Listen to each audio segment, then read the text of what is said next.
बड़े दयावान हैं, बड़े कृपालु हैं, लेकिन आप एक विचार कीजिए, अच्छे नंबर या अच्छा पद प्राप्त करने के लिए कुछ डिग्रियां रखी गई है ना, कुछ बातें रखी गई ना, तो हमारे लिए अच्छाई की सीमा रख दी गई। अब हम अच्छाई तक तो चल नहीं रहे और बुराई की तरफ चल रहे, दोनों में स्वतंत्र रखा गया है। अब उसने क्यों स्वतंत्र किया, ये प्रश्न हम नहीं कर सकते।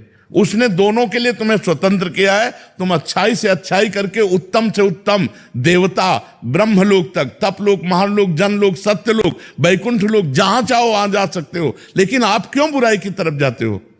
अब ये कह दो कि वो दयालु है तो बुराई बनाई ही क्यों, ऐसा नहीं हो सकता। जब ज्यादा बुराई करोगे तो तुम्हारा विनाश कर देगा, ये सीमा है। वो कुसुम से भी कोमल है और वज्र से भी कठोर है। तो भगवान केवल दयावान ही नहीं है, भगवान काल रूप भी है, सर्व विनाशकारी भी है। आप देखो ना, क्षमा कर देते रावण को, क्षमा किया, काट के फेंक दिया। क्षमा कर देते कंस को, क्षमा किया, मार के फेंक दिया, मिट्टी में मिला दिया, पर मिला करके फिर भी परम पद दिया। इसीलिए उनको परम दयालु कहते हैं कि काट करके भी परम पद दिया।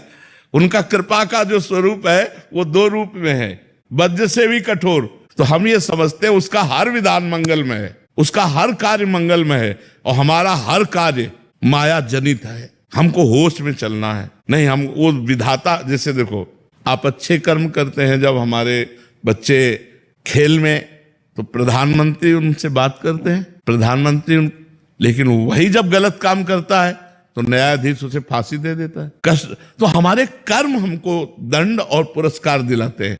परमात्मा ने कानून बना दिया, परमात्मा ने आपको छोड़ दिया कर्म करने के लिए, तो दोनों की छूट है। आप चाहे जितना पाप कर लो, आप चाहे जितना पुण्य कर लो, हिसाब आपको भरना पड़ेगा।